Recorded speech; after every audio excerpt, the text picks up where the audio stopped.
Bonjour à tout le monde, pour ceux qui sont là. Je suis contente de l'invitation. Donc, je vais vous présenter l'association pour l'écologie du livre. Donc, c'est une association, alors un peu comment elle fonctionne et puis un peu les grands axes. C'est une association qui est née en juin 2019, donc qui va avoir 7 ans bientôt. C'est pas une association pour un livre écologique. On est parti assez vite sur une vision très large de l'écologie du livre, enfin de l'écologie générale, et donc pour le livre. Et donc l'idée, c'était, en fait, on s'est nourri d'un certain nombre de pensées philosophiques et politiques de l'écologie pour réfléchir un peu au système du livre. Donc on a fait deux choses en parallèle. On a fait un peu une critique du système d'un côté, donc qui passait par les questions de surproduction, les questions de flux, les questions d'accélération qui sont inhérents un peu à toutes les industries. Et, mais de l'autre côté aussi les impacts en termes de précarité des acteurs, mais aussi comment ça impacte la lecture publique, dans les bibliothèques, comment ça impacte le rapport au livre, le rapport à l'objet, etc. Et du coup, on s'est basé sur les trois écologies de Guattari, donc une écologie matérielle, sociale et symbolique, en disant grosso modo que les trois sont intriqués. Et donc, on a fait des liens entre, si je le fais rapidement, entre la concentration de certains acteurs, avec la surproduction, avec la précarité des auteurs, avec une charge symbolique du livre comme objet de consommation, et des questions de biodiversité, c'est-à-dire des récits qui sont inexistants. Malgré la profusion de titres, il y a une sorte de reproduction des récits. Voilà, donc on a un peu mélangé, enfin on a organisé, on va dire, une pensée critique de l'existant. Et de l'autre côté, l'idée était de dire, ben, en fait, face à ça, de quoi on a besoin pour être véritablement dans une écologie du livre. Et donc, on a besoin de coopération, on a besoin d'autres rapports au livre aussi, peut-être de changer cette charge symbolique. On a besoin qu'il y ait d'autres récits qui puissent être publiés. On a besoin que les choses soient plus proches et moins aux mains de quelques-uns. On a besoin de sentiments de soi. Et du coup, on a besoin de réfléchir à la lecture publique d'une autre manière, etc. Donc voilà, on a un peu ces deux grands, cette manière un peu de penser. Et du coup, on a monté une association, donc l'association pour l'écologie du livre. Et dans cette association, il y a autant des bibliothécaires que des libraires, que des éditeurs, que des autoristes, etc. Et donc, on a ce spectre vraiment large de réflexion et du coup, un spectre vraiment large d'acteurs. Enfin, les lecteurs peuvent être aussi dans l'association. Aujourd'hui, on est 300 membres à peu près, dans des réseaux très différents. Mais avec quand même évidemment la partie matérielle dont on est un peu coupé, donc on a moins d'imprimeurs, de transporteurs, etc. Parce que tout est parti un peu du côté des libraires, éditions, des bibliothèques, autoristes, et on a un peu moins de lecteurs de l'autre côté. Donc tout un paquet du travail, c'est effectivement d'agrandir, on va dire, le spectre de nos adhérents. Donc ça, c'est un peu pour les parties théoriques. Et après, de manière un peu concrète, concrètement, qu'est-ce qu'on fait? On a passé d'abord beaucoup de temps à installer un discours. C'est toujours un peu long, mais c'est fait.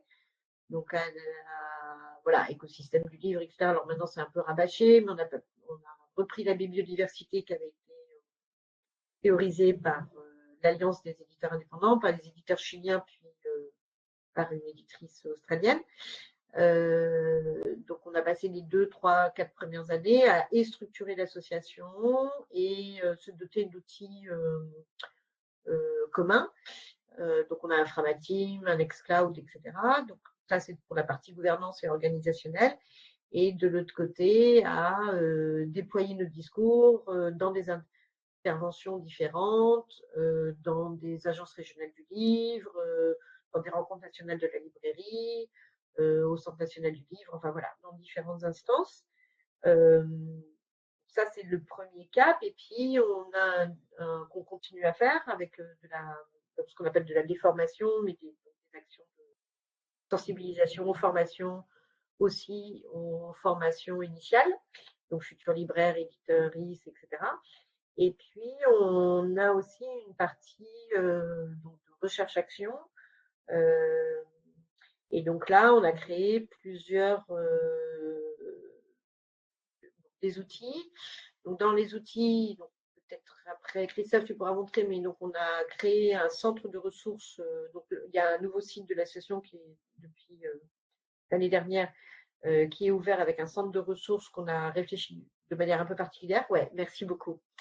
Donc si tu veux cliquer dans le portail des ressources, voilà. Donc on a essayé d'avoir un certain nombre de ressources. L'idée n'était pas d'exhaustif, mais d'avoir un certain nombre de ressources pertinentes quand on voulait trouver comment les choses, enfin voilà, de l'information, s'informer en fonction de notre niveau déjà d'information de départ. Ensuite, on a créé une carte des alternatives, donc qui est toujours en cours de construction, mais qui ressemble un peu à ce dont tu parlais, donc qui est l'idée de montrer différentes manières de faire. Donc ça, c'est une autre partie aussi, comment on crée des systèmes alternatifs à venir. Grosso modo, si je le fais en bref, le livre post-pétrole, quoi, à quoi ça va ressembler. Et on a ensuite, enfin, je ne vais pas faire dans toutes les actions, mais on a créé aussi une carte, si tu veux la montrer, Christophe, ça va être dans l'association. Alors non, ça doit être dans Action peut-être, ou juste pour l'écologie du livre, peut-être juste dans la feuille d'accueil, dans la page de départ, ouais. Ouais, voilà. Donc le Cherche et Trouve de l'édition surtout française. Donc ça, c'est en fait une carte sensible, donc avec des grands immeubles qui montrent la concentration dans l'édition et qui appartient à qui et à quoi. Alors à une date T, mais c'est une carte récente de l'année dernière. Donc ça, c'est un bon outil merci. C'est un bon outil de travail et du coup de mise en perspective de comment ça se passe. Alors sachant qu'il y a évidemment une actualité forte sur le rachat de Hachette depuis 3 ans par Vincent Bolloré et donc du coup l'aspect politique qu'il y a derrière ça. Mais en réalité, si Vincent Bolloré a pu racheter Hachette, c'est aussi parce que la concentration initiale lui permettait. Sinon, il aurait été obligé d'acheter plusieurs petites maisons d'édition. Et ça, c'est un mouvement qui est en cours depuis 20, 30 ans, enfin un truc comme ça à peu près. Et donc avec des actionnaires derrière, donc il y a une financiarisation de l'édition, etc. Voilà, donc ça c'est un des derniers outils qu'on a créé. Et peut-être une des choses les plus impactantes, on va dire, qu'on a fait, c'est ce qu'on a appelé la trêve des nouveautés. En fait, il y a 2 ans maintenant, en 2024, on a proposé à des libraires, donc qui étaient une vingtaine au départ, donc tu pourras retrouver dans l'écologie du livre, la trêve des nouveautés.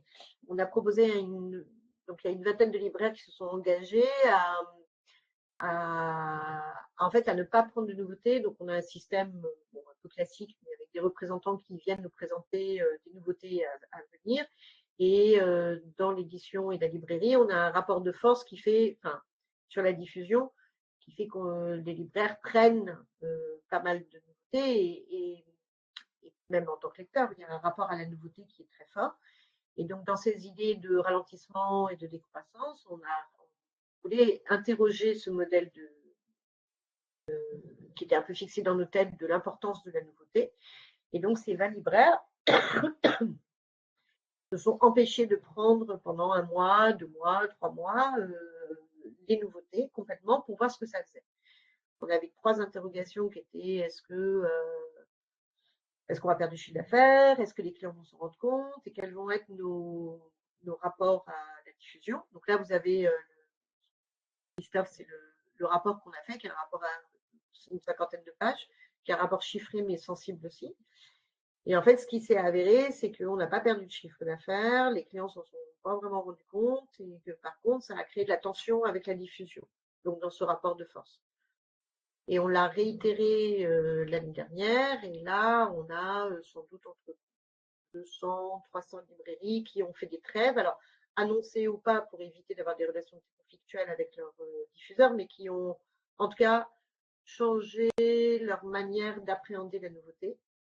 Et avec le chercher trouve aussi et tout ça, on a passé aussi une année à pouvoir commencer à en parler à nos clients qui s'en étaient pas vraiment rendus compte, mais du coup à discuter avec eux de c'était quoi cette espèce d'appel à la nouveauté, de besoin de dire la même chose que tout le monde, etc.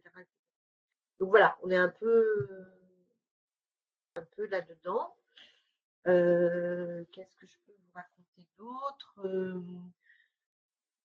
Voilà, peut-être dire que c'est un réseau assez dense qui monte en expertise, mais sur une écologie radicale qui fait qu'on n'est pas forcément bien vu par tout un paquet d'institutions syndicales ou ministérielles. Et qu'en même temps, on arrive à grignoter un peu de la place, à être présent, etc. Oui, donc ce que tu montres là, Christophe, c'est le papier déchiré. Donc, on a fait 3 numéros. Donc, ça, c'est aussi un outil important parce que, en fait, on a créé un livre dont je vous parlerai après. Et donc, ces 3 gazettes, ça montre aussi la réflexion, le travail qui est en cours, le fait qu'on réfléchit toujours de manière interprofessionnelle, qu'on réfléchit aux interdépendances des uns avec les autres. On parle souvent de chaîne du livre avec ce côté les anneaux les uns à la suite des autres. Nous, on a réfléchi en mode Paul dernier, quoi. Et en disant que oui, il y avait des interdépendances entre le libraire et l'imprimeur, même si, a priori, nous n'avons pas de lien direct. Voilà. Et c'est ce dont la Gazette, qui a pris donc sur 3 numéros les aspects matériels, sociaux et symboliques, s'est mis à faire. Et peut-être la dernière chose, puisque vous parliez, et c'est quelque chose qui se fait de plus en plus depuis quelques années, mais on a beaucoup aussi travaillé à partir de l'écofiction. Et donc les écofictions, c'était vraiment pour réfléchir, se projeter, réfléchir au monde post-pétrole, etc. Donc on a d'autres projets en cours pour mettre ces écofictions qu'on a accumulées depuis quelques années dans un recueil. Enfin voilà, il y a des idées là-dessus. Et peut-être il y a un extrait, je pense, dans le centre de ressources, mais on avait publié surtout en 2020, juste avant le Covid, un livre qui s'appelle Le livre est-il écologique et qui reprend un peu tout ce que je vous ai dit à l'oral, mais qui reprend les aspects politiques, théoriques, de réflexion, d'analyse critique, avec des interviews et quelques écofictions assez radicales pour montrer voilà, à quoi pourrait ressembler le secteur, comment tout ça se passe, etc. Voilà, j'ai plus d'idées. Enfin, j'aurais plein d'autres choses à vous raconter, mais est-ce que peut-être vous avez déjà des questions? C'est hyper impressionnant. C'est dingue ce que vous faites, quoi. C'est vraiment Oui. incroyable. Ah ouais. Merci. Ah ouais, j'avais pas réalisé, quoi. C'est à quelle fréquence, du coup, ce papier déchaîné, là? Alors là, on en a fait 3, c'est une fois par an, et maintenant, ça va se transformer en une lettre déchaînée. Alors peut-être que ce qu'il faut que je dise, qui est important sur la structuration de l'asso, c'est que on a décidé très vite que les gens adhéraient en nom propre et pas au nom d'une structure. Donc on est un réseau interprofessionnel, mais de personnes. En fait, on ne voulait pas être un espace de négociation comme les syndicats ont déjà. On voulait être un espace de réflexion et de parole libre. Ce qui nous permet dans ce réseau d'avoir des personnes comme moi, par exemple, je suis par ailleurs élue au directoire du syndicat de la librairie française. Donc, je porte la parole de l'asso au sein de cette structure et seulement je peux donner des informations à l'association qui existe dans cette structure. Et donc ça, on a des personnes dans l'asso qui sont à peu près dans tous les réseaux importants. Et par exemple, Fanny Valenbois, que vous connaissez, elle fait partie de l'association en tant que.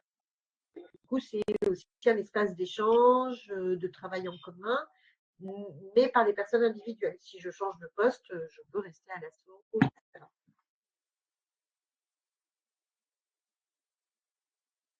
Ah oui, ça, c'est le livre dont tu parlais. Alors celui-là, non, c'est pas le livre dont je parlais, mais c'est par exemple, donc typiquement là, c'est fait par la charte des auteurs, donc qui sont surtout des autoristes pour la jeunesse. C'est surtout Claire Lecoeuvre, qui fait partie de l'association, qui est une bénévole très présente, qui, en parallèle de son travail à l'ASSO, au sein de la Charte des auteurs, a publié ce texte qui est pour les autoristes et qui est hyper intéressant parce que ça raconte les aspects matériels des impacts écologiques de la production des livres, et c'est très documenté. Elle est journaliste, elle a aussi écrit un article dans le Monde Diplo, etc., sur l'écologie du livre. Et donc, c'est là où, pour comprendre un peu comment fonctionne l'association, il y a des projets qui sont en interne. Si je reprends la recherche-action de la trêve des nouveautés, c'est l'association qui l'a lancé, mais ça a pu être pris en charge dans un relais de communication ou dans des retours par le syndicat de la librairie française ou par des associations de libraires en région ou par le syndicat de la librairie belge des libraires en Belgique. Donc, en fait, c'est tout un positionnement d'être plutôt des lanceurs à des endroits et d'avoir cette parole libre, mais que certains travaux puissent être récupérés par les structures qui sont les plus en capacité, comme ce rapport de la Charte des auteurs, qui, eux, ont le réseau pour aller directement interpeller. Donc, on essaie de ne pas se marcher sur les pieds, d'être à la bonne position, quoi. Ouais. Ah ouais, ça ressemble un peu aux shifters qui sont au milieu de beaucoup de choses et qui aident à ce que les choses naissent, quitte à ce que ça se passe ailleurs. Ouais. Exactement, exactement ça. Donc Que je vais parfois c'est faire, encore en incubation. ouais. Je rallume ma caméra, mais du coup j'invite ceux qui le souhaitent à rallumer leur caméra pour pouvoir papoter, que ce soit plus sympa pour Anaïs. Merci. Ouais, je t'ai coupé en parlant. Tu disais Non, que c'était. c'est très bien. Il y a avant que je pose des questions, est-ce qu'il y a des questions dans le groupe? Je suis hyper désolé que on soit si mal représenté en termes de genre féminine, parce que là, je vois qu'il y a énormément de mecs en fait, alors que d'habitude c'est plutôt l'inverse. Ouais, ça aurait pu. Bon, parmi nous, il y a Damien. Je ne sais pas si ton micro marche, mais toi, Damien, tu travailles en lien avec les livres. Tu as peut-être des questions par rapport à ça. Je ne sais pas si tu nous entends bien et si tu arrives à parler, parce que je ne vois pas ton micro. Mais sinon, au cas où, n'hésitez pas à poser dans le chat, je me ferai le relais de votre parole. Ah oui. Ah oui, oui. Le... Toi, quand tu fais pas ça, tu fais quoi dans la vie, Anaïs? Quand je ne fais pas ça, donc moi j'ai été présidente de l'ASSO jusqu'en mars dernier, et sinon je suis libraire. J'ai une librairie, je suis gérante d'une librairie à Paris dans le 18e.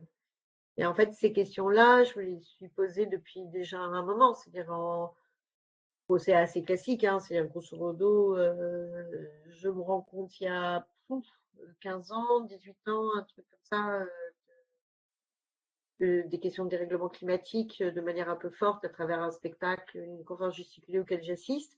Et je me dis, mais moi, je peux faire quoi à ma place? Et puis, c'est sûr que je pense que pour les libraires, ils sont encore plus sensibles, mais le sentiment du gâchis, du déchet, des cartons qu'on reçoit, qui sont mis à la poubelle, des livres qu'on retourne, du taux de pilonnage, des choses comme ça, enfin voilà, on le sait, les gens qui cherchent à se débarrasser de leurs livres, de leurs livres sont encombrés, mais en même temps, pour aller où? On est vraiment dans ce problème d'économie d'abondance, on ne sait même plus quoi faire des choses. Et du coup, c'est vrai que mes inquiétudes, elles sont aussi sur la dévalorisation du coût du livre, qui est devenu, en réalité, pour l'instant, c'est pas encore affirmé, mais qui est devenu un objet complètement jetable. Semblant que. Et en même temps, alors voilà, on ne paye pas de taxes de responsabilité du producteur parce qu'on ne trouve pas les livres dans les poubelles, mais on sait que c'est Emmaüs, c'est tous les systèmes de recyclerie qui vont s'occuper de mettre dans les bennes et dans les déchets. Des bibliothèques qui font du désherbage, leur livre sert à faire du chauffage public. Enfin, et ça, c'est très peu su. Et je comprends en partie pourquoi on le dit peu, parce qu'on peut se dire, oh là là, si ça se savait dans le grand public, mon Dieu, quel serait le rapport au livre? Oui, la librairie, c'est. Pardon. Enfin voilà, donc c'est un problème complexe et peut-être Je une des pense qu'ils n'ont choses. pas encore entendu parce que ça a dû. Ah, pardon, je vais le mettre. T'as baissé le son pile quand t'as Une parlé des- de. Ok, je vais le mettre dans le. Pardon. Et, et peut-être une des choses particulières, c'est que c'est l'interprofession qui s'en empare. Donc en fait, on n'est pas sous pression du grand public qui nous dirait faites mieux. Le grand public, pour l'instant, il n'est pas vraiment au courant. Donc même si ça commence à avancer. Et du coup, ce qui est particulier, c'est que d'un côté, le réseau d'adhérents de l'association, les gens qui s'y intéressent enfin, c'est vraiment à cœur, c'est-à-dire qu'ils veulent changer les choses. Et en même temps, ils ont un besoin de survie dans un système actuel. Et donc, c'est toute cette complexité-là qu'on essaie d'accompagner. S'il n'y a pas encore trop de questions, il y en a une qui me titille. Tu parlais de la trêve des nouveautés. Je vois qu'en plus, ça s'est déjà fait en 2024. Est-ce que tu parlais vaguement des questions que les gens se posaient? Justement, je m'en pose. Quels sont les bilans de ces activités? Ouais, ben, c'est un peu ce que je disais, c'est-à-dire que donc, la trêve, elle est venue c'est un peu post-Covid, c'est-à-dire que nous, au moment du Covid, on a dû fermer pendant 2 mois dans les librairies. Et puis ensuite, on a rouvert, alors avec un afflux important de chiffre d'affaires, etc. Mais surtout, il y a eu une grande particularité, c'est que nous n'avons pas récupéré de la nouveauté tout de suite et on a eu un été en termes de trésorerie très calme. Enfin, vraiment, tous les libraires ont bien dormi, c'est-à-dire d'un seul coup. Et donc, il y a eu une réflexion qui a commencé à germer à ce moment-là, de se dire, mais en fait, enfin, ok, la nouveauté, c'est 50%, enfin à peu près la moitié de notre chiffre d'affaires en librairie, mais c'est 60% de ce qu'on retourne. Du coup, il y avait l'idée de dire, mais on est pris dans une machine, comment est-ce qu'on peut faire autrement? Et en fait, les conclusions sont très fortes. Et en fait, les vingtaines de libraires, donc on a fait un rapport, ont montré que vraiment, on n'a perdu aucun chiffre d'affaires et ça a modifié de manière assez profonde notre rapport à la nouveauté. On s'est rendu compte que comme nos clients là-dessus, on pouvait mettre des anciens livres sur nos tables. La nouveauté, c'est aussi une course à la lecture. C'est-à-dire, on est obligé de lire plus et plus et plus, etc., pour être au courant, pour machin, etc. Et en même temps, dans une temporalité incroyablement faible, dans le sens où 1 an après, la plupart des libraires vous diront, mais je me souviens plus très bien de ce que j'ai lu l'année d'avant, à part 3, 4, 5 titres. Donc, du coup, cette espèce de course à lire pour lire, on voulait en sortir. Il y a une question de perte de sens du métier. Et je pense que c'est valable aussi enfin, je suis sûre que c'est valable aussi pour nos représentants qui eux aussi ont énormément de livres à lire, mais aussi pour les éditeurs. C'est à la publication par un système un peu compliqué que je n'expliquerai pas ici, mais économique de flux assez classique qui fait que s'ils ne publient pas assez de nouveautés, ben, ils ne vont plus avoir assez d'argent, donc ils sont obligés de publier. C'est ça qu'on a voulu remettre en question. Et après, ce qui s'est passé pour 2025, on a été beaucoup plus nombreux, c'est que moi, faisant partie par ailleurs du directoire au syndicat de la librairie française, j'ai réussi à embarquer des gens, on va dire des libraires un peu qui comptent, qui pèsent dans cette réflexion-là. Et devant 300 libraires, et puis c'est un petit monde donc, par le bouche à oreille, tout le monde a entendu parler. On était 20 à l'avoir fait, mais on a été 2000 à qu'il s'était passé quelque chose. Et du coup, en 2025, il y a eu, je vous dis, peut-être 200-300 libraires qui l'ont fait, ou en tout cas qui ont changé radicalement leur rapport à la nouveauté. Et a priori, sur les échos que j'ai, enfin, ça interroge les éditeurs qui commencent à réfléchir à comment ils vont eux-mêmes se décroître leur production. C'est génial. Et puis du coup, ça donne envie qu'il y ait encore une 3e édition avec encore plus de monde et encore plus de retours. Ouais. C'est la pense grande force de la que décroissance. ouais, c'est ça. Après, je pense on fera pas forcément un appel à une 3e édition. Je pense, par contre, on est en train d'essayer de créer un rapport avec des documents, en fait, de politiser la chose et donc de repenser le rapport à la trêve. Après, voilà, on a un mode d'emploi. Chacun a maintenant la possibilité de faire sa trêve quand il a envie, de l'annoncer ou de ne pas l'annoncer. Là, l'idée, c'est de monter un créneau et de discuter directement avec des maisons d'édition ou des groupes pour leur dire, ben voilà, si vous voulez changer votre fonctionnement, on en parle. Mais là, on a besoin de documenter. Donc, pour répondre un peu à la question de Jean sur la question de la création, etc., c'est un petit peu ça la question. Donc là, on était un peu en mode brutal. Alors, les éditeurs indépendants, on n'a pas fait la trêve des indépendants, on a fait la trêve au groupe. On est sur des questions d'échelle, en considérant que la surproduction, ça fait partie, c'est eux qui en sont les responsables. Mais ce qu'il nous faudrait maintenant, c'est de la donnée, en fait. Il faudrait savoir où est-ce qu'on a de la surproduction, sur quel type de secteur, où sont les retours et les pilonages les plus importants, quel est le temps de durée d'un livre. Pour l'instant, ces chiffres-là, le syndicat national d'édition ne veut pas en discuter.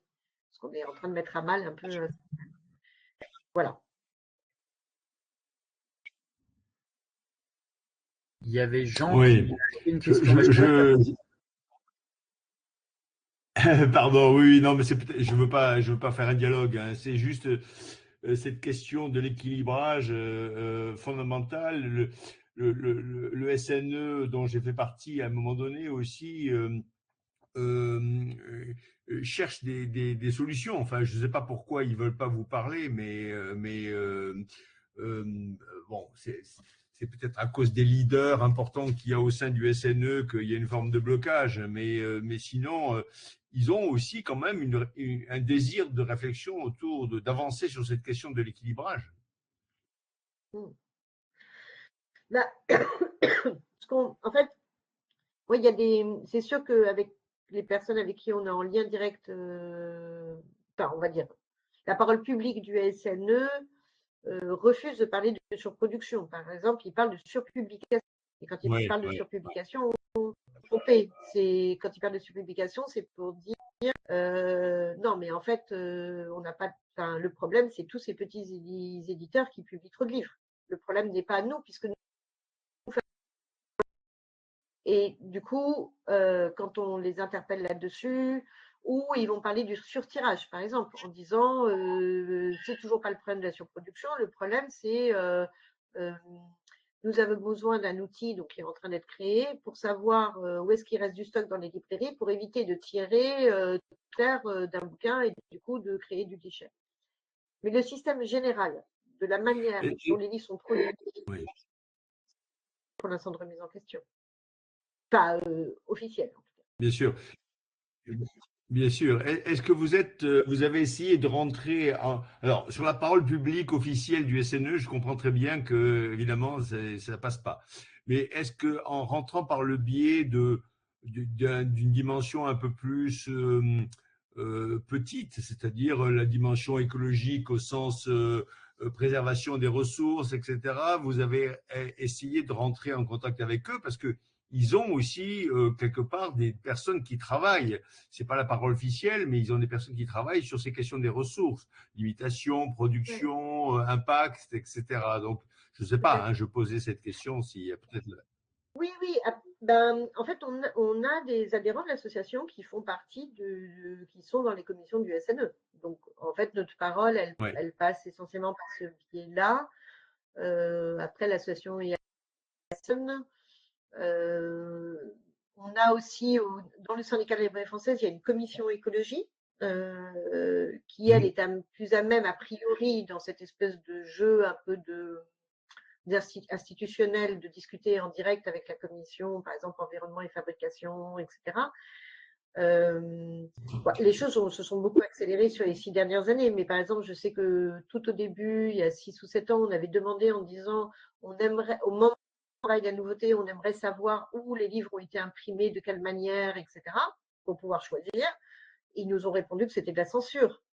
Donc, Bon, c'était il y a Oui. 6 ou 7 ans, ils l'ont fait il y a 4 ans. Aujourd'hui, on a quand même un discours du SNE, enfin d'une partie, toujours pas le public, qui, la dernière fois, il y a quand même un officiel qui a réussi à dire que c'était à cause du livre d'occasion qu'ils étaient obligés de publier autant de livres neufs. Donc, ils marchent, enfin, dire ça, c'est-à-dire qu'ils n'ont toujours pas intégré une partie de la problématique. À titre personnel, je pense qu'il y en a beaucoup qui y sont sensibles, ce qui est assez, enfin, ce qui est normal. Oui. Mais faire le pas de côté, c'est-à-dire réfléchir. Je prends un exemple. Une agriculture intensive qui passe en agriculture biologique, ils ont besoin d'un financement pour passer d'un système économique à un autre. Donc, on a besoin de cette transition financière. Il pourrait, le monde de l'édition, ou certains pourraient dire, OK, en fait, si je veux passer sur un nouveau modèle économique, déjà, il faudrait l'imaginer, mais en plus, je vais avoir besoin de soutien financier pendant 2, 3 ans parce que je change mon modèle. Et même ça, ils ne sont pas assez honnêtes pour le regarder en face, en fait, et dire. Et puis, ils sont coincés dans la machine. Je veux dire, je suis pas en colère contre eux. C'est juste de fait, ils sont coincés dans la machine. On assiste oui, on assiste au même phénomène dans comme vous avez bien mentionné cette histoire, c'est-à-dire que il y a beaucoup de gens qui veulent réfléchir ou qui ont des propositions de solutions, mais la parole officielle est toujours rétrograde, c'est-à-dire qu'elle est sur les anciens modèles dominants. Et donc, ce qu'on essaye de voir en agriculture, c'est qu'aujourd'hui, c'est de tenter des tests, hein, comme vous le mentionnez, c'est-à-dire de dire on peut essayer sur un modèle réduit pendant quelques années de voir comment ça marche. Est-ce qu'on y gagne quelque chose? Est-ce qu'on y perd quelque chose? Et c'est un peu ça, peut-être, ma réflexion qu'il faut essayer de pousser. Oui, oui, oui. Après, je sais que Fanny, donc Valenbois, avec des acclimatations, le fait. Elle travaille avec des boîtes comme Bayard, etc. Donc, elle essaye elle travaille avec eux sur des modèles d'alternatives. Pour être clair, c'est une réflexion dans le livre qui est très très récente, en réalité 6 ans. Alors c'est beaucoup à l'échelle de l'accélération du dérèglement climatique et des ressources, mais c'est quand même très récent.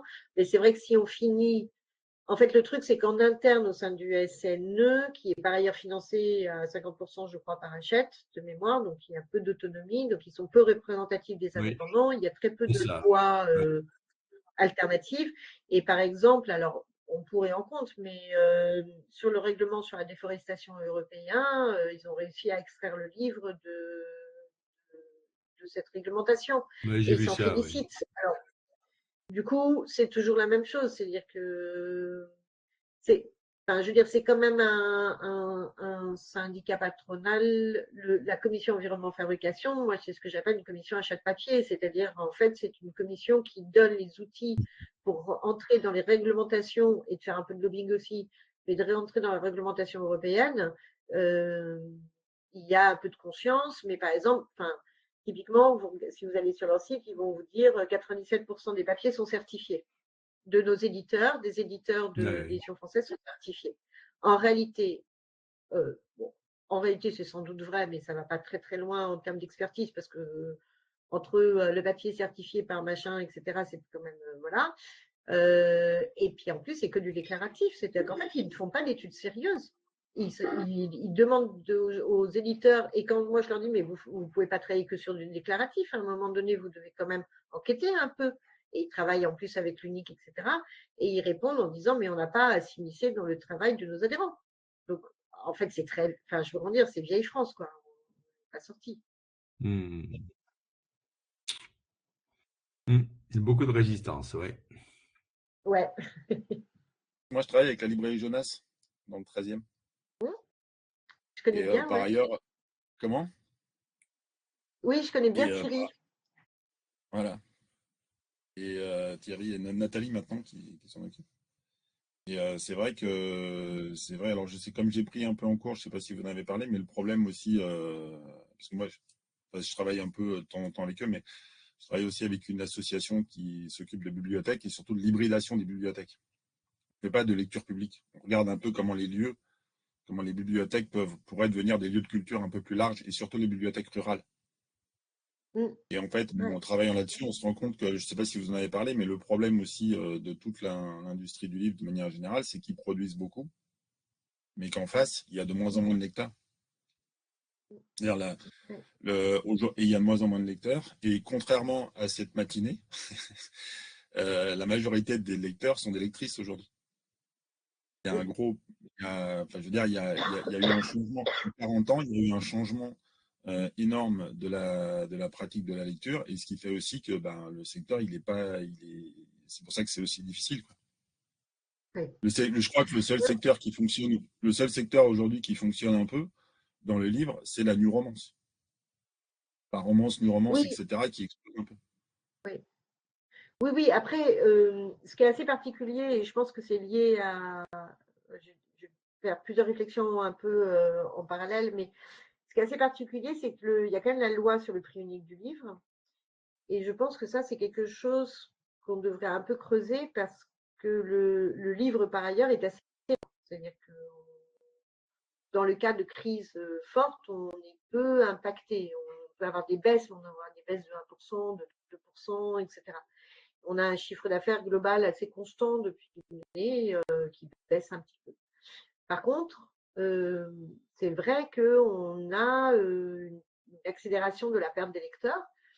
C'est assez marrant parce que au moment où, il y a quelques années, il y avait eu un rapport sur le statut et la position des autoristes et leur précarité, etc. Et Antoine Gallimard avait répondu: fabriquez-nous des lecteurs. Et du coup, là, c'est hyper intéressant. Donc, on reprend la question de la lecture publique. La lecture publique en France, c'est un réseau de bibliothèques et une réflexion sur la médiation, mais qui va quand même pas très très loin. Donc, un peu de financement pour la médiation et du pop, mais pas non plus beaucoup. C'est surtout un réseau de bibliothèques. Les bibliothèques sont Par devenues réseau. des médiathèques. Il faut parler Oui, un plutôt gros d'une réseau. nébuleuse, en fait. C'est plutôt une nébuleuse, en fait, parce que il y a 16 500 bibliothèques en France. Mais Mm. en fait, elles sont organisées par réseaux locaux. Elles sont gérées soit par les mairies, Oui, soit par les communautés de communes. Moi, je travaille sur une zone, sur une communauté de communes. Il y a 4 bibliothèques. Il y en a mm. 2 qui sont intercommunales et il y en a 2 autres qui sont communales. Et elles ne fonctionnent pas en réseau. Et Oui, je passe sur les batailles de clochers parce que pour savoir qui dirige quoi, machin. Donc, ouais. effectivement, la lecture publique aujourd'hui, et en plus, il y a un frein moi, c'est dans l'Indre, dans le nord de l'Indre. Ça Mm. dépend vraiment des villages, mais parfois, il y a vraiment un frein enfin, c'est ce qu'on connaît, hein, il y a un frein au lieu culturel, à l'entrée des lieux culturels. C'est Et ça. Et particulièrement donc, des bibliothèques. ben, c'est ça. Et c'est vrai que les bibliothèques sont de plus en plus amenées à être des tiers-lieux culturels gratuits et même des endroits où ils pourront faire rentrer les gens en cas de forte chaleur, etc. Donc on leur demande de faire un peu plein d'autres choses que d'être des endroits d'achat de livres, etc. Et mais moi, les questions que ça me pose, c'est qu'au-delà d'un certain nombre, donc vous avez raison, c'est pas un réseau, c'est des lieux en fait dans lesquels il y a des livres. La réflexion d'une lecture publique, mais vraiment, c'est quoi de la lecture publique et donc du coup, c'est quoi de la médiation mais même, en fait, ça va jusqu'à l'apprentissage de la lecture, cette question-là. C'est-à-dire la manière dont on apprend aujourd'hui aux enfants à lire et depuis déjà quelques dizaines d'années, c'est un apprentissage qui est très bourgeois, qui est très centré sur une forme d'élitisme. Et du coup, il ne faut pas trop s'étonner qu'on a de moins en moins de lecteurs, puisque en fait, on crée une petite exception, c'est l'exception culturelle française, et que par ailleurs, il y a plein de textes qui n'existent pas, des récits qui n'existent pas. L'accès au métier du livre n'est pas du tout évident et pas du tout pour tout le monde. Après, C'est, c'est pas tellement. En fait, moi, de ce que j'ai vu dans les bibliothèques, l'enfance n'est pas tellement un problème. Parce qu'il y a énormément, je veux dire, dans toutes les bibliothèques, le truc qui va marcher, c'est les bébés lecteurs, par exemple. oui, Les bébés lecteurs, les bibliothèques, parce que, en fait, si je fais rapidement une étude vite fait sociologique, comme la bibliothèque et la lecture, c'est devenu féminin, les 70 000 bénévoles, c'est à 90% des femmes. en bibliothèque. Pour les bibliothèques qui sont tenues par des bénévoles. Et souvent, c'est l'ancienne institutrice à la retraite, c'est la caricature. Donc, mais on a aussi un problème avec les personnes qui sont, notamment les hommes, âgés de plus de 40 ans, vivant en zone rurale et souvent seuls. Et là, les gens, en fait, sont, acquièrent de l'illettrisme. C'est-à-dire que quand ils sont sortis à 16-20 ans, entre 16 et 20 ans, ils sont sortis de l'école, et on leur a dit il fallait lire des bouquins, donc ils lisaient des bouquins. Et puis, depuis 20, 25 ans ou 30 ans, ils lisent plus parce que de toute façon, ils ont. Et en fait, et là, je pense pas qu'il y ait vraiment beaucoup de choses qui soient faites sur cette dimension. C'est-à-dire qu'effectivement, aujourd'hui, quand on regarde après, moi, c'était les chiffres du ministère que j'ai, donc c'est 50 ans de pratique culturelle, c'est le rapport. Ils sont assez clairs là-dessus. Alors après, c'est l'enquête du ministère, mais bon, je pense qu'elle vaut quand même pas rien. Oui. Mais ce que je veux dire, c'est que là, aujourd'hui, depuis 40 ans, les femmes lisent 2 fois plus que les hommes. Donc il y a un vrai problème avec la lecture, je dirais, chez les hommes. Oui. Comment pour ça. Et après, comment essayer de ramener. Et moi, je l'ai vu dans des bibliothèques. En fait, quand j'ai fait une enquête sur la Charente-Maritime, il y a des bibliothèques qui nous ont dit ramenez-nous des hommes. Parce qu'il y a. J'ai fait une réunion, on était 12, il y avait le maire du village et moi, et après, tout le reste de l'assemblée, c'était des femmes, et c'est pour ça qu'elles nous ont dit à l'association, enfin, on était deux, nous, hein, j'avais une collègue avec moi, et ils nous ont dit, essayez de nous trouver des trucs pour nous ramener des hommes dans les bibliothèques. Faudrait oui, mais c'est sûr que les hommes lisent moins, mais en partie parce qu'ils sont beaucoup plus, on le voit chez les gamins, beaucoup plus sur leurs écrans que les femmes. Hein. On va être clair.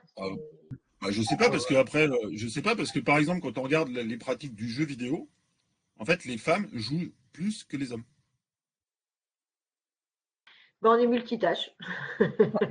Non, mais en fait, la pratique, par exemple, sur le jeu vidéo, c'est assez marrant parce que le jeu vidéo, enfin les études que moi j'ai lues il y a quelques années, les femmes jouent plus que les hommes, mais sauf qu'on ne le voit pas parce que dès que ça commence à être un peu compétitif et quand ça devient professionnel, la part des femmes chute. Dans le e-sport, par exemple, professionnel, dans les jeux vidéo professionnels, il y a quasiment pas de femmes. Alors que quand c'est du jeu de loisir, c'est du jeu de loisir, d'après les études, les femmes jouent plus que les hommes. Ok. La pauvre Anaïs est toute seule pour défendre la position des femmes. Non, mais moi je dis, Damien, c'est vrai que les hommes. Mais par contre, j'ai l'impression qu'on t'a coupé, Anaïs, quand tu voulais parler de la question de la lecture publique. Est-ce qu'on t'a laissé aller au bout de ce que tu voulais dire?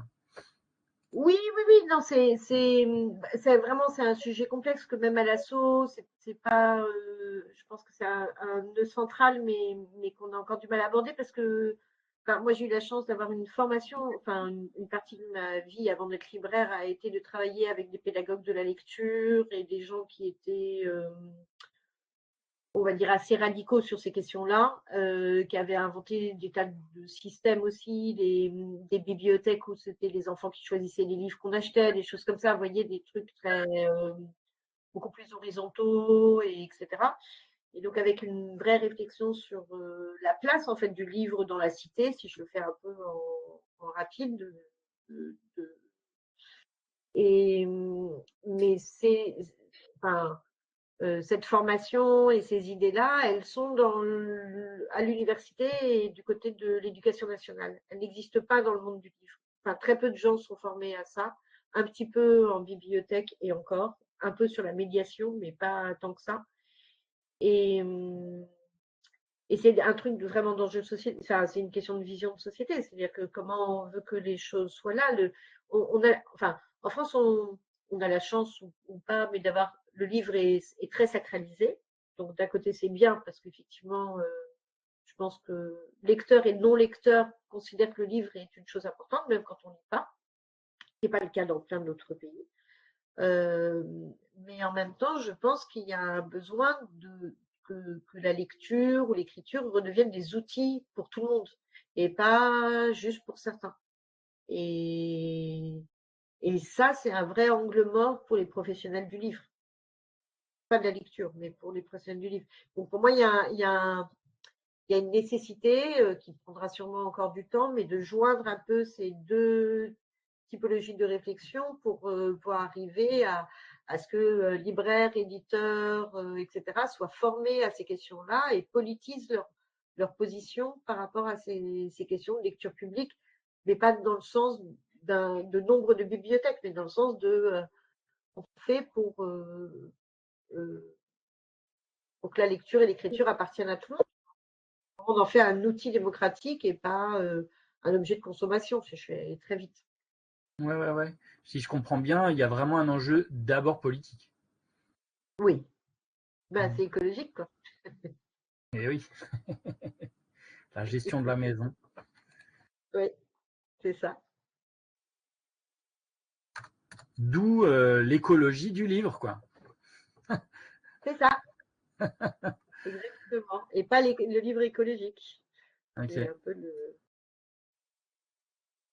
Ouais. Ouais, c'est quand même très compliqué parce que c'est vrai que, par exemple, sur la question de l'écriture, Ouais. je pense que la question de l'écriture et de l'écologie du livre, il y avait une blague comme ça, un dessin qui avait été fait il y a quelques années. On voyait deux personnes devant une pile de nouveautés. Et il y en avait un qui disait à l'autre, les gens ne lisent plus, et l'autre qui répondait, non, ils écrivent.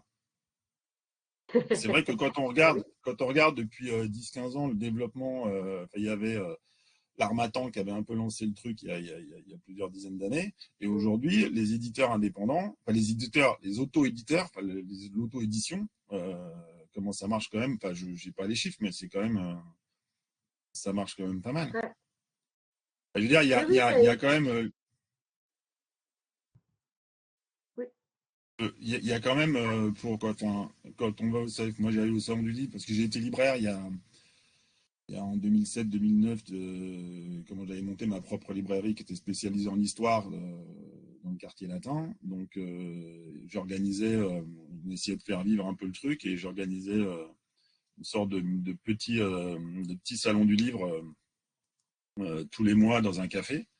Et en fait, la plupart des gens qui venaient, c'était des gens qui étaient auto-édités. Ouais. Ben, en fait, Parce que les après, libraires. c'est aussi. Ouais.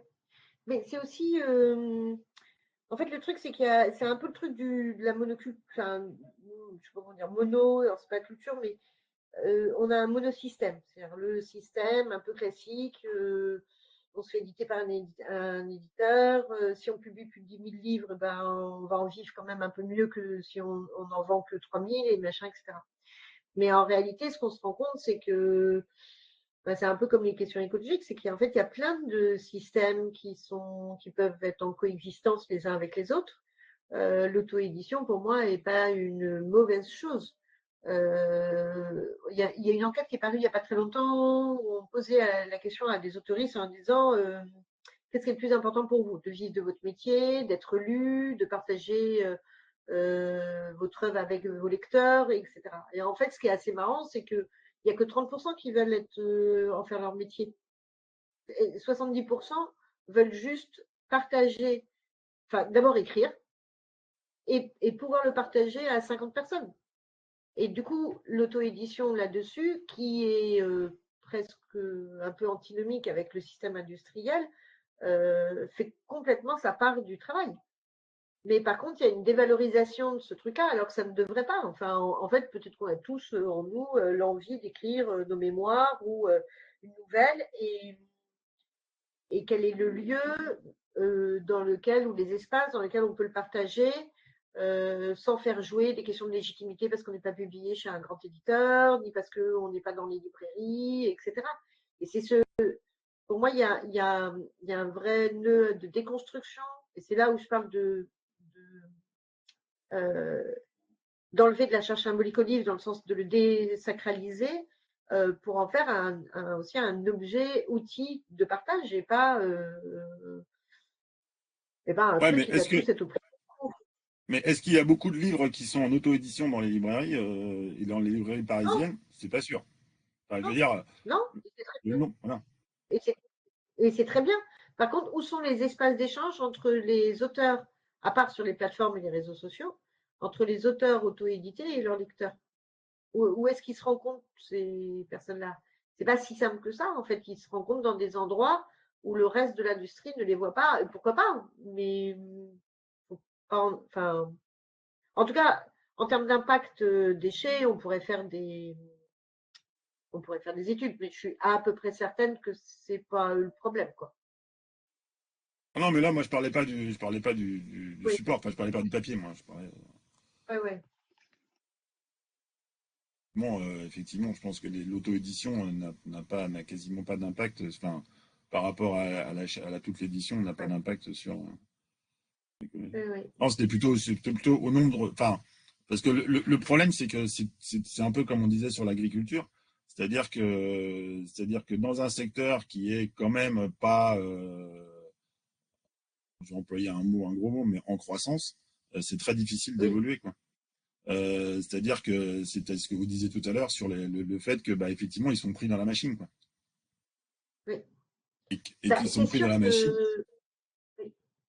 Non, mais c'est sûr que le système économique fait qu'aujourd'hui, un éditeur qui publie, je sais pas moi, 100 livres par an et qui voudrait réduire à 80 ou à 60, il va avoir un problème de trésorerie, pas un problème comptable, hein, de bilan, mais il va avoir un problème de trésorerie. Et donc ça, c'est là où les pouvoirs publics font pas leur taf pour moi. C'est-à-dire que c'est là où il devrait y avoir de l'accompagnement. On est passé, moi quand j'ai ouvert en 2004, donc maintenant ça va faire 30 ans, on va dire à peu près. Enfin, sur les 30 dernières années, on a plus que doublé la production. Donc, et en fait, revenir à une production des années 80,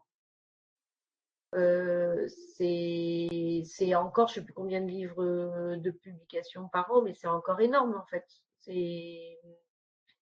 Alors après, c'est plus complexe que ça, parce qu'il y a des secteurs comme la BD ou la jeunesse qui se sont beaucoup développés, donc du coup, on ne pourrait pas forcément. Mais et puis surtout, en fait, cette surproduction, elle crée énormément de précarité pour les auteurs. Donc, alors après, comment est-ce qu'on va choisir? Donc, il faut aussi réfléchir à qu'est-ce qu'on va vendre à côté de vendre des livres. Moi, en tant que libraire, peut-être que ça va être facile pour moi parce que ça va se concentrer sur moins de livres, mais je vais faire le même chiffre d'affaires, peut-être. Peut-être que je vais avoir une baisse de mon chiffre d'affaires et c'est pas grave. Mais du coup, comment je fais? Si j'ai la baisse de mes charges, tout va bien. Sinon, il va falloir que je trouve un autre système pour économiquement pour y arriver. Et c'est cette réflexion-là, en fait, nous, on essaie de pousser l'ensemble des acteurs à avoir. Comment on fait autrement? Bah, parce que c'est vrai que le truc, c'est que pour avoir vu, enfin, les librairies parisiennes, je sais pas comment, enfin, je pense qu'elles marchent relativement, elles arrivent à s'en sortir. Pour être allé à Bourges, donc qui est une petite ville, il n'y a pas très longtemps, et d'avoir un peu fait le tour des librairies. Ils sont tous dans la même rue quasiment, donc c'est facile. Mais il y en a. Alors, soit il y en a qui vont vendre autre chose, c'est-à-dire qu'ils vont être librairies et puis qui vont être ludothèques à côté, qui vont vendre des jeux. Mais des jeux ou des. Comment aujourd'hui, par exemple, tout ce qui est pour les enfants, Oui. des choses comme ça. Donc, ça permet ça diversifie. Il y avait aussi une librairie, alors qui était assez orientée parce qu'elle était, elle était librairie café, mais très orientée LGBTQI, etc. Et elle, en fait, j'ai discuté avec elle, elle me disait, mais c'est extrêmement difficile, quoi. Elle essaye de faire énormément de rencontres, de faire vivre tout ça. Et le truc aussi qui pourrait être intéressant aussi à faire jouer, c'est que dans une écologie du livre, c'est que les librairies, mais les bibliothèques aussi, sont d'abord des lieux. Et ce sont des lieux de vie. Enfin, je veux dire, les librairies, on ne paye pas. Les librairies ne sont pas payées pour faire toute l'animation qu'elles organisent. Tout à fait. Et Oui. le problème, c'est Oui. qu'on ne peut pas avoir des centres-villes. Enfin, je veux dire, les gens adorent les librairies. Moi, ma librairie, elle était juste à côté. Elle était juste à côté de chez Shakespeare et compagnie. Et donc, et en fait, on avait plein de gens qui rentraient dans la librairie pour prendre des photos. C'était parce que c'était une librairie avec des poutres apparentes, des belles bibliothèques, etc., etc. Et les gens, ils rentraient, ils prenaient des photos. Et comme chez Shakespeare et compagnie, en fait. Il y a un côté, je rentre dans une librairie, j'aime le lieu, je m'y installe. Alors, quand les librairies, elles arrivent à faire des librairies café, ça peut payer un peu le truc, mais il y a un problème aussi avec qu'est-ce qu'un lieu de culture comme une librairie, quoi. Et ça, c'est une problématique, mais ce qui s'ajoute à celle de la précarité des auteurs. Quand ils sont invités, la bibliothèque n'a pas, la librairie n'a pas les moyens de les rémunérer. Ce qui est parfois le cas des maisons d'édition qui les payent pour des tournées, mais c'est pas toujours le cas.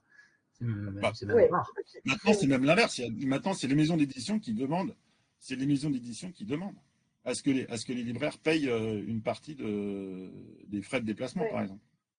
Ça, c'est vrai. Par exemple, pour les librairies parisiennes, c'est pas trop un problème parce que la majorité des gens, beaucoup d'auteurs viennent à Paris. Mais le truc, c'est que quand tu es dans une librairie à Tours ou je ne sais où, ou en Ardèche, c'est très très compliqué de faire venir les gens, quoi. Alors, moi, j'ai participé à une association entre 2010 et 2017 qui s'appelle le Comité Quartier Latin. Qui avait été fondé qui existe toujours, mais qui est un peu moribond, mais qui avait été fondé par la mairie de Paris en parallèle de Vital Quartier 2. Ils achetaient des baux commerciaux pour en faire des librairies ou des librairies d'éditeurs ou des choses comme ça. Et en fait, le problème, c'est que les libraires du Quartier Latin, qui est quand même, c'était entre 2010 et 2017, et à l'époque, c'était encore une des plus grosses densités de librairies au monde. Et il y avait aussi les cinémas d'art et d'essai, il y avait etc., etc. Mais en fait, il n'y a pas eu c'était très difficile de faire collaborer les libraires ensemble pour, par exemple, organiser des tournées d'auteurs, pour essayer de voir comment on pouvait s'organiser avec très compliqué, quoi. Alors, à Paris, c'est difficile. Non, mais en même temps, l'histoire du Quartier Latin, c'était quand même un peu aberrant. C'est-à-dire qu'on ne peut pas réimplanter des librairies qui ont besoin de clients du quartier s'il n'y a plus de clients dans le quartier. En fait, le truc centre est que c'est du Airbnb et du tourisme. Donc, en fait, c'est un peu c'est très hors solde d'imaginer de refaire vivre un quartier à l'ancienne alors que les conditions ne sont pas acquises. Je sais, il n'y a plus les étudiants, il n'y a plus personne. Qu'aucun libraire aurait les moyens d'y vivre. Il y avait, à titre d'exemple, pour illustrer ça, il y a une librairie qui existe toujours, mais qui existe en ligne aujourd'hui, qui s'appelle la librairie Calpinus. Librairie spécialisée latin-grec. Alors lui, il faisait tout. Il faisait livre ancien, livre neuf, livre d'occasion, et puis il allait même jusqu'au livre très cher. Enfin bref, j'ai plus les incunables. Et en fait, cette librairie, elle a fermé dans le quartier latin, et il s'est déplacé à la Chèvrerie dans le Poitou, donc dans un tout petit village. Et en fait, il a pu continuer à vivre parce que 75% de son chiffre d'affaires était fait par les étrangers. C'est-à-dire que les étudiants, c'est-à-dire que lui ne voyait quasiment jamais les gens de la Sorbonne qui étaient à 500 mètres, même pas à cloche-pied, de sa librairie. Et ça, c'était le grand drame de toutes les librairies spécialisées du quartier latin il n'y a plus de librairie scientifique, par exemple, dans le quartier latin maintenant. Et on s'approche de 14h, enfin il est même 14h01. Et j'aurais bien posé une dernière question à Anaïs avant de terminer. C'est que tu t'expliquais en début de présentation que vous cherchiez à avoir plus de membres. Je me demandais comment on devient membre et qu'est-ce que ça signifie être membre, en quoi ça oblige. Ok. Du coup, sur le site, c'est assez facile. Je crois qu'il y en a un qui s'appelle Nous rejoindre, voilà, dans l'association. Donc, c'est une adhésion libre en nom propre. Il y a plusieurs, on va dire trois types d'adhésion. Il y a une adhésion de soutien, donc là, c'est juste, voilà. Il y a une adhésion au collectif, donc on a un peu plus d'informations, et puis il y a une adhésion bénévole active, on va dire. Et du coup, ça consiste à déjà dans un premier temps s'informer parce qu'il y a énormément de matière, donc passer du temps sur le site. Et on a un outil, donc des canaux de discussion qui s'appelle le Frama, dans lequel on peut rentrer, on est accueilli. Il y a plein de systèmes d'accueil pour trouver sa place. Et après, on se laisse un peu guider. On est là on tente depuis depuis le début d'être dans un système, on a du temps de travail de coordination, mais d'être que les personnes soient le plus autonomes possible.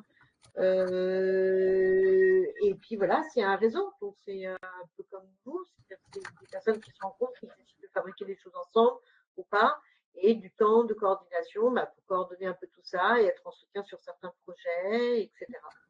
Donc c'est souvent assez dense au départ, on se dit oh là là, que c'est quoi, donc moi je débarque, parce que du coup, c'est 300 adhérents en moyenne, mais en réalité, il y a peut-être déjà 1500 personnes qui sont passées par l'assaut et qui ont tous amené des petits trucs. Et donc, voilà, c'est beaucoup d'informations, mais ça a l'air pire que ça en a l'air. En fait, on trouve assez vite sa place et puis on est plutôt bien accueillis en général. Merci beaucoup, Anaïs. J'ai l'impression qu'on a toutes les infos. C'était très sympa. Oui. Un grand merci, Anaïs. Merci. Ouais, merci beaucoup. Et au plaisir, Christophe et Damien. Ouais. Merci. Salut. Merci Salut à tous. beaucoup. Merci. Au revoir. Merci beaucoup. Au revoir. Merci. Merci. Au revoir.